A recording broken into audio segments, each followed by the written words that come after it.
ছাত্র দলের এই প্রার্থীগুলো বলির পাঠা হয়েছে। কেন বলির পাঠা হয়েছে? আমাদের অপরাজনীতির কারণে। অপরাজনীতিটা কি? সেটা সবার জন্য প্রযোজ্য। মানে এই ষড়যন্ত্র তত্ত্ব না খুঁজে আমরা এখান থেকে এখানে আমরা কেন হেরে গেলাম, আমরা কেন মানে ভোটারদের মন জয় করতে পারলাম না, এই গবেষণা করাটা জরুরি কিনা। মানে আপনি যেমনটি বললেন আরো অনেক কিছু আছে, রাইট। যেমন সবচেয়ে বড় জিনিস, আমি যতগুলো এই বিষয় নিয়ে আলোচনা হয়েছে আমি প্রত্যেকটি আলোচনা খুব মনোযোগ দিয়ে শুনেছি, এবং আমি যেহেতু ঢাকায় আছি আমি নিজেও এটা মানে অনুভব করেছি। সেটা কি, ছাত্রছাত্রীরা সবাই, ভোটাররা, তারা নিরাপত্তা এই প্রশ্নটা খুব বেশি তাদের সিদ্ধান্তের ক্ষেত্রে কাজ করেছে। অর্থাৎ তারা আরেকটা কি বলে ছাত্রলীগ তারা চায়নি, যে ছাত্রদল আবার আরেকটা ছাত্রলীগ হয়ে যাচ্ছে কিনা।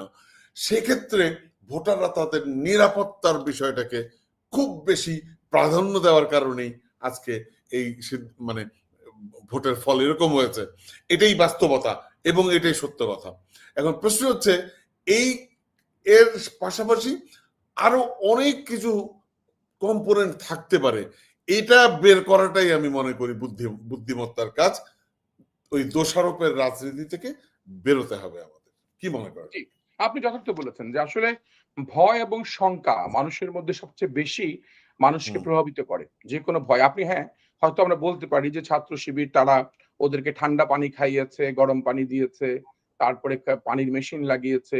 এই পক্ষান্তরে তারা ছাত্র দলকে ভেবেছে কার সাথে তারা ঠান্ডা কথা বলবে, কার সাথে গরম কথা বলবে। এবং ছাত্র শিবিরের পলিটিক্যাল প্যাটার্ন, ছাত্র দলের পলিটিক্যাল প্যাটার্ন একটু ভিন্ন ছিল। ছাত্র শিবির হয়তো একা এক দুইজনকে নিয়ে তারা ঘরে ঘরে রুমে রুমে গিয়ে ভোট চেয়েছে।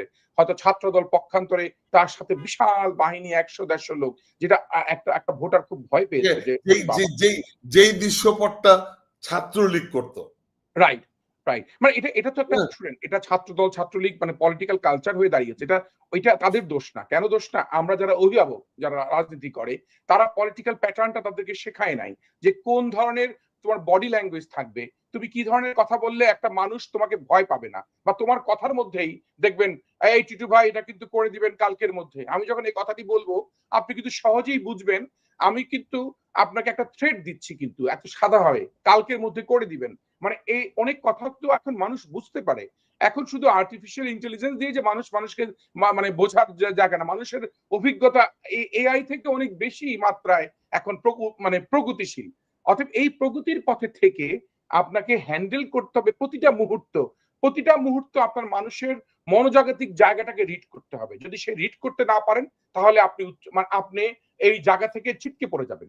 এই ছিটকে পড়ে যাওয়া থেকে উত্তরানোর জন্যই আমি মনে করি ছাত্র দল কিংবা এই বিএনপির বৃহৎ রাজনৈতিক দল এটা একটা শিক্ষার জায়গা। অবশ্যই আপনি দেখেন না যে আমরা যে বিশ্ববিদ্যালয়ের একজন শিক্ষক, যিনি অনেক স্মার্ট একজন নারী, সে তো বলছিল কোন একটা ছাত্রের কথা বলে যে ওই ছাত্র যদি শিবির করে থাকে তাহলে আমি শিবির সবচেয়ে ভালো দল, শিবিরকে আমি পছন্দ করি।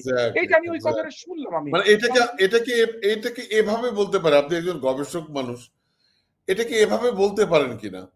এবং আমি মনে করি এভাবেই বলা উচিত যে রাজনৈতিক দলগুলোকে বোঝা উচিত যে পারসেপশন ম্যাটার।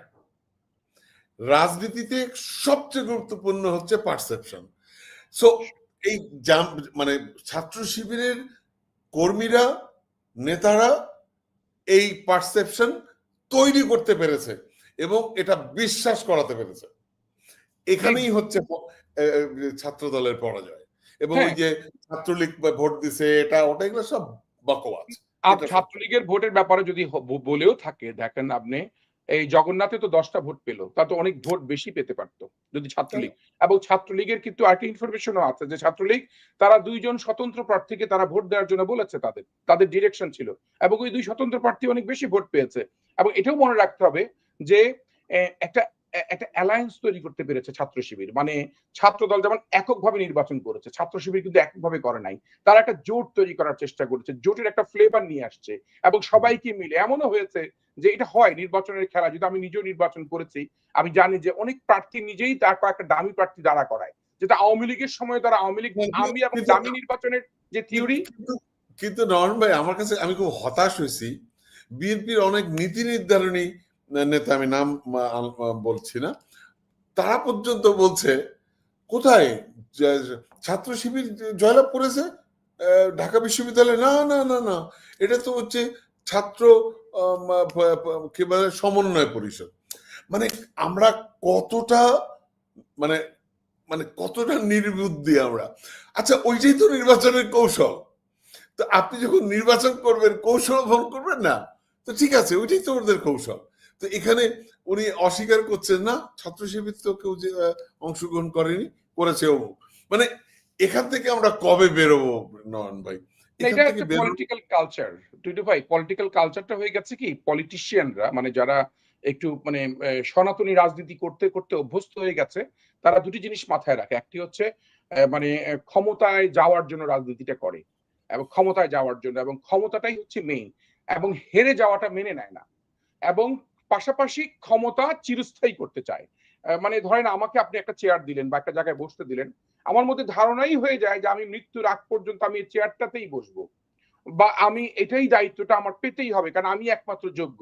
এইটা এক ধরনের মানসিক অবস্থান, এবং মানে পাশাপাশি আমি যদি হেরে যাই মানে আমি জন্মগত ভাবে আমি ওই চেয়ারটার অধিকারী। হ্যাঁ হচ্ছে অধিকারী।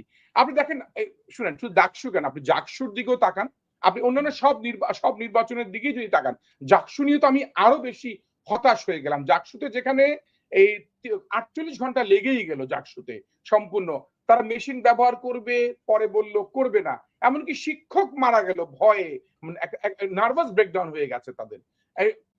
কেউ সেখান থেকে পদত্যাগ করলো, মানে কত ধরনের ঘটনা ঘটেছে, এবং এই ঘটনাগুলো যেখানে 68% ভোট নিতেই মানে মানে পুরো ভোটও আসে নাই, 8,000 শিক্ষার্থী, যেখানে ভোটের মানে কাউন্ট অনেক বেশি হওয়ার কথা ছিল, সেটাও কিন্তু অনেক কম হয়েছে।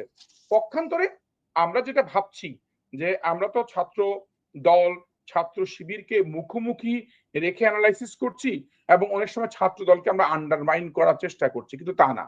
ছাত্র দলের যে অভিভাবক বা আমরা যারা ছাত্র দল বা বিএনপি রাজনীতি করি, তাদেরকে বোঝা উচিত যে রাজনীতির যে এখনকার সমসাময়িক প্রেক্ষাপটে জেনজিরা যে প্রত্যাশা নিয়ে রাজনীতি করতে চায়, দেখতে চায়, সেই জায়গাটা আমরা করছি কিনা। সেই জায়গাটা না করলে ধর নির্বাচিত হওয়ার পরে ধরেন এই যে যে নির্বাচিত হয়েছে যে ভিপি, সে বলেছে যার আমি ছোট ভাই থাকবো, যার বড় ভাই আমি বড় ভাই থাকবো, এবং প্রয়োজন বোধে পরিবারকে সাহায্য করব। এর বিপরীতে আমি নেগেটিভ একটা কথা বলতেই পারি যে হ্যাঁ, তাহলে এত টাকা পয়সা কোত্থেকে তারা পাবে? টাকা পয়সা তাদের তো ব্যবহার সংগ্রহ করেছে, তারা জোগাড় করেছে। রাজনীতি করতে হলে তো টাকা, ভাই কে, আপনি বিএনপি রাজনীতি করে টাকা সংগ্রহ করছে না? করছে। আওয়ামী লীগ চাঁদাবাজি করে নাই? করেছে। চাঁদাবাজি একটা হচ্ছে মানুষকে আপনি জুলুম নির্যাতনের মাধ্যমে চাঁদাবাজি করবেন, আরেকটি চাঁদাবাজি হচ্ছে যে চাঁদাবাজি আপনার সাংগঠনিক নির্বাচন করেছে, ছাত্র শিবির সর্বোচ্চ ব্যয় করেছে, কোটি কোটি টাকা তারা বরাদ্দ করেছে। পক্ষান্তরে ছাত্র দল কিন্তু অমুক নেতা টাকা পয়সা দিয়ে হেল্প করবে পর্যন্তই, করে নাই। কিন্তু আপনি বিশ্বাস করেন করে নাই। এরকম বড় বড় রাঘব বোয়ালরা কার কি স্বার্থ হবে? এবং সবচেয়ে নির্মোহ যে কথাটি আমি বলি যে ছাত্র দলের এই প্রার্থীগুলো বলির পাঠা হয়েছে। কেন বলির পাঠা হয়েছে? আমাদের অপরাজনীতির কারণে। অপরাজনীতিটা কি? সেটা সবার জন্য প্রযোজ্য। বিশেষ করে বিএনপির অপরাজনীতিটা হচ্ছে বিএনপির রাজনীতির মধ্যে দলের একটু কম্পিটিশন আছে লিডারদের মধ্যে। ইগো আছে। কে কার লোক, কে কোন ব্যক্তি এগিয়ে যাচ্ছে, এবং সেখানেই কোন ছেলেটা ভিপি হয়ে গেলে তার পজিশনটা বেড়ে যাবে, এবং বেড়ে গেলে আমাদের গোত্রের বা আমাদের পক্ষের লোকদের কি কি ক্ষতি হতে পারে, সেখানে আমরা কতটুকু হেরে যাব, এ ধরনের হিসাব নিকাশ করা হয়েছে। আপনি জানেন এই হিসাব নিকাশ গুলো কিন্তু রাজনীতির সবচেয়ে বড় লুপ হোল। এই যে ব্ল্যাক সাইড গুলা, এগুলো যদি আমরা উত্থাপন করতে না পারি, এখানে শিক্ষা যদি না হতে পারি, হ্যাঁ এই কাজগুলো হয়েছে, কিন্তু বলে তো না কেউ। ধরেন এটা যদি রাজনৈতিক দল বা নেতারা ইতিহাস থেকে শিক্ষা নিয়েছে এরকম কি কোনো প্রমাণ আপনি আমাকে দেখাতে পারবেন? মানে এখন শিক্ষা তো নেওয়া উচিত টিটু ভাই। শিক্ষা যদি না নেই তাহলে বারবার হেরে যাবো। আমরা বলছি বারবার ভাই উচিত, উচিত আমরা কষ্ট পাবো। বলছি। আচ্ছা, আমি আপনাকে একটা কথা বলি, আমি বহুবার বলছি, আপনার সাথেও হয়তো বলছি, আমি আমার আমার মানে ভিডিও রেকর্ড দেখলে বুঝবে, নিশ্চয়ই আমার দর্শকরা জানে। সেটা হচ্ছে আমি বলছি বারবার 5ই অগস্টের পরের রাজনীতি এক হবে না। এবং শুধু এটা না, আমি একদম খোদ তারেক রহমান সাহেবকে উল্লেখ করে উনাকে কোট করে বলেছি যে 5ই অগস্টের পরের রাজনীতি আর 5ই অগস্টের আগের রাজনীতি এক হবে না। আপনি বলেন, মানে এটা একদম পরিষ্কার করে আপনাকে বলতে হবে যে নির্বাচনের ক্যারেক্টারটাই চেঞ্জ হয়ে গেছে এবং নির্বাচনের মানুষের যে মনস্তত্ত্ব এটা পরিবর্তন হয়ে গেছে এবং জেনজিদেরকে আপনাকে যদি আস্থায় আপনি না নিতে পারেন তাহলে আপনার খবর আছে। তো এখন এই কে এই বিড়ালের গলায় ঘন্টা বাঁধবে কে? না, আসলে কি ওই সবকিছুই হচ্ছে কৌশলী হওয়ার, রাজনীতিটা হচ্ছে একটা কৌশল এবং সেই কৌশলী না হওয়া পর্যন্ত আপনি রাজনীতিবিদ হতে পারবেন না। আর যদি একটা মিনি পার্লামেন্ট ডাকসু যেখানে যারা নির্বাচন করবে তাদেরকেও নির্বাচনী কৌশল অবলম্বন করাটা শিখতে হবে, শেখাতে হবে এবং যারা শেখাবে তারা শেখায় নাই এবং যারা শেখার সময় পায় নাই। এটা হচ্ছে দুটি বিষয়, যে কারণে আপনি দেখেন ভোটের অর্ধেক ধরেন হলে থাকে, অর্ধেক থাকে বাইরে। তারপরে বুঝতে হবে আপনাকে শুধু হল কেন্দ্রিক, বিশ্ববিদ্যালয় কেন্দ্রিক আপনি বড় বড় মিছিল করলেন, বড় বড় সেখানে শোডাউন করলেন, বড় বড় অবস্থান নিলেন, কিন্তু অর্ধেক ভোট দিক থেকে কিন্তু সব নিয়ে নিল আরেকজন, আবার নিয়ে নিতে পারলো। এবং ওই অর্ধেক ভোটের জন্য যারা যারা কাজ করার কথা, ক্ষতি কি? আপনি ছাত্র শিবিরের পক্ষে যদি জামায়াত ইসলামের লোকজনরা যদি মাঠে ঘাটে কাজ করে, সেটা আপনি তাদেরকে ভুল বলতে পারবেন? ভুল বলার সুযোগ নাই। ঠিক তদ্রুপ আমাদের বিএনপির কোন নেতাকে আপনি দেখেছেন যে বিএনপির কোন নেতা সে কাজ করেছে? হ্যাঁ, এক দুইটা ফেসবুকে ভাইরাল করেছে জামাতের লোকরাই বিএনপিকে ছোট করার জন্য, কিন্তু তারাই যে কাজটি করছে। কার আত্মীয় স্বজনের বাসায় গেছে, কার আত্মীয়কে ফোন ধরিয়েছে, কথা বলো ভাই, সবগুলোই part of politics, part of election. ইলেকশনে গেইন করার জন্য আপনাকে হাতে পায়ে ধরতে হয়, কথা বলতে হয়, আপনাকে যেতে হয়, নমনীয় হতে হয়, এই বিষয়গুলো। এবং ভোটের জায়গাটা কোথায় বেশি, আমরা বলি না ওই গ্রামে বেশি ভোট, উত্তর পাড়ায় বেশি ভোট, দক্ষিণ পাড়ায় কম ভোট, না পূর্ব কোণায় বেশি যাওয়া, পূর্ব কোণায় ভোটের অবস্থানটা আমাদের বেশি।